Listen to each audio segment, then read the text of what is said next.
ప్రభుత్వంలో మంత్రులు ఎమ్మెల్యేల తీరుపై వైసీపీ ఎమ్మెల్సీ బొత్స సత్యనారాయణ తీవ్ర ఆగ్రహం వ్యక్తం చేశారు. రైతులకు భరోసా కల్పించే ప్రకటన ప్రభుత్వం నుంచి లేదు. రైతుల ఇన్సూరెన్స్ ప్రభుత్వం కట్టలేదా అనే ప్రశ్నించారు. కాశీబుగ్గ ఘటనపై ప్రభుత్వానికి బాధ్యత లేదా అని ప్రశ్నించారు. ఏదైతే రైతాంగం ఉందో రైతు పట్టేవాడికి ఉండకూడదు, చేసి పెట్టేవాడిగా ఉండాలని స్వర్గీయ రాజశేఖర రెడ్డి గారి తనకు ఆలోచనతో ఆ విధానం ప్రకారం రైతుకి అన్ని విధాలా కూడా మనం ఆదుకుంటూ కార్యక్రమాలు చేస్తాం. రైతు భరోసా కేంద్రాన్ని ప్రత్యేకంగా పెట్టి వాటి ద్వారా వారికి కావాల్సిన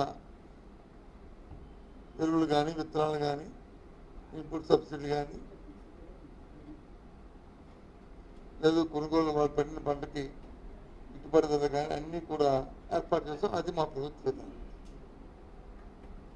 ఈ ప్రభుత్వ విధానం ఆ భరోసా కేంద్రాలను పక్కన పెట్టి మళ్ళీ అధికారులతో చేయడం తప్పు కాదు, కానీ ఈ పక్కన పెట్టి ఏదైతే ఈ క్రాప్ అని పెట్టి నిర్దిష్టంగా పండించే రైతుకి ఏమైనా ప్రకృతి వైపరీత్యం జరిగినప్పుడు వాళ్ళకి ఇవ్వాల్సిన ఇన్పుట్ సబ్సిడీని అధిక వర్షాలు వచ్చినా, కరువు వచ్చినా, అడకం వచ్చినా కరెక్ట్గా ఇన్ టైంలో మళ్ళీ వచ్చే పంట వేసుకునే సమయంకే వాళ్ళకి అందించే ఏర్పాటుని మేము చేసాము. ఇప్పుడు విధానం ఏం చేశారంటే కాదు పూర్వ విధానంలాగా రైతు కట్టే ఇన్సూరెన్స్ని వాళ్ళే కట్టుకోవాలి, రైతే కట్టుకోవాలి, కట్టుకుంటేనే రైతు దానికి అర్హుడు అనేది అది తీసుకొచ్చారు. అది అభివృద్ధి విధానం. కట్టకపోతే రైతులు వచ్చి మోటివేట్ చేసి దాని వల్ల నష్టపోతారని చెప్పి చేయించే పరిస్థితి ఉంటే పర్వాలే. సుమారు 100% మంది రైతులు ఉంటే 99% కడితే ఒకడు ఇద్దరు మిగిలిపోతే మిగిలిపోవచ్చు, తప్పు కాదు. కానీ అది లేదు. ఇవాళ అధిక వర్షాలు వచ్చాయి, తుఫాన్ వచ్చింది, రైతులు వచ్చి పంట నష్టపోయారు. ఒక జిల్లా కాదు, 2 జిల్లాలు కాదు, రాష్ట్రంలో ఉన్న అన్ని జిల్లాల్లో సుమారు 23-24 జిల్లాలకు వచ్చి దీని ఎఫెక్ట్ పడింది. దీనివల్ల రైతులు నష్టపోయారు. ఒక పంట కాదు,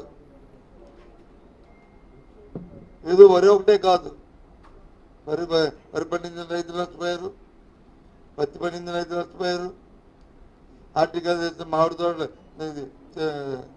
చెరుకు తోట ఉన్నవారు, అరటి తోట ఉన్నవారు, ఉద్యానవనం ఫ్లవర్స్ పూల తోట ఉన్న వాళ్ళు అందరూ నష్టపోయారు. వాళ్ళకి ఎక్కడ ఏం చేయాలి అగమ్యకు వచ్చినంగా ఉన్నారు.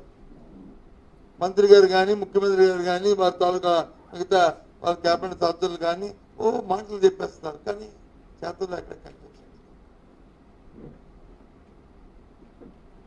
చేతులు ఎక్కడ కనిపించదు. ఇప్పటికప్పుడే పంట వాటర్ సీడ్ అయిపోయింది, ఆ నీరు పోయింది, ఎక్కడెక్కడ పంటలు పోయో అన్నీ ఇక్కడ తెలుస్తుంది. కానీ ఇప్పుడు వచ్చి ఇంకా ప్రకటన చేయలే, ఇంకా రేపు 2 చేస్తామంటున్నారు.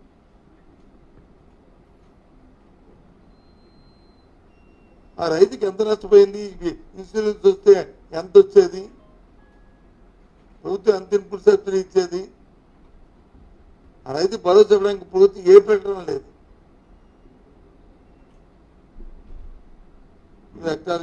ఎకరానికి ఎంత ఇస్తామని చెప్తున్నారు తప్ప మరి రైతు నష్టపోయిన 100% ఎవరిస్తారు?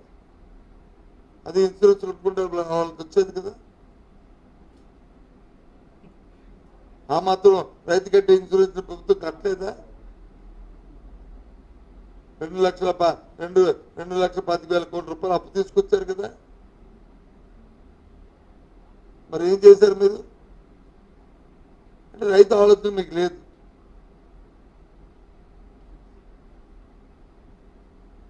రైతుల శ్రేయస్సు గురించి ఆలోచించే పరిస్థితి కూడా మీకు లేదు. తిరిగి పైపెచ్చు మా మధ్య ఇప్పుడు ఏదైనా మాట్లాడితే మా రెస్పాన్స్ మాట్లాడతాం, మా రెస్పాన్సిబిలిటీ. ఎందుకంటే మేము మా ప్రభుత్వం 5 సంవత్సరాల్లో మేము రైతుకి చేశాం కాబట్టి.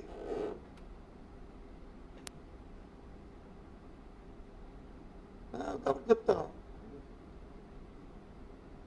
ఈ రాష్ట్రంలో ఉమ్మడి రాష్ట్రంలో కానీ ఈ రాష్ట్రంలో కానీ స్వర్గీయ రాజశేఖర గారు ఉన్నప్పుడు కానీ జగన్మోహన్ రెడ్డి గారు ఉన్నప్పుడు ముఖ్యమంత్రి సమయంలో కానీ ఏదైనా రైతు మేలుంటే మా ఆయనలో జరిగింది. అలా జరగాలని కోరుకుంటాం. విధానంలో మార్పు తీసుకోవచ్చు, కానీ ఏ విధానంలో మార్పు తీసుకొచ్చినా అల్టిమేట్గా ఫలం ఉండాలి రైతుకి. రైతు అనేవాడు నష్టపోకూడదు. ఆ కార్యక్రమం చేయండి. ఆ కార్యక్రమం చేయకుండా ఎంతసేపు వచ్చి ఇంకా శ్రీరామనామ జపంలాగా వైసీపీ ప్రభుత్వం వైసీపీ ప్రభుత్వం వైసీపీ ప్రభుత్వం ఎందుకు? దేనికోసం? నేను రోజున జగన్మోహన్ రెడ్డి గారు మా నాయకుడు మా మాజీ ముఖ్యమంత్రి వచ్చి అధిక వలస ఉన్న ప్రాంతాల్లో ఆయన పర్యటించారు. సరే మీ పోలీసులు అడ్డకి పెట్టారు చేశారు అవన్నీ సరే, మీకు ఎంతసేపు రాజకీయ ఆలోచన కాబట్టి మీరు ఏదో పడతారు అవన్నీ పక్కన పెట్టండి. కానీ ఆ రైతు చెప్పారు కదా, మేము ఫ్యాబ్రికేట్ కాదు కదా, అది వాస్తవాలే కదా, అందులో ఏం తప్పు ఉందా? మీరు ఇచ్చిన కాగితాలని చుమ్మిట్టే కదా, మీరు ఇచ్చిన ఆర్డర్ చుమ్మిట్టే కదా ఆయన ప్రెస్ కాన్ఫరెన్స్ లో చెప్పిన మాటలు. ఆయన స్వతహాగా ఏమైనా పాసింగ్ మనకు చేశారా?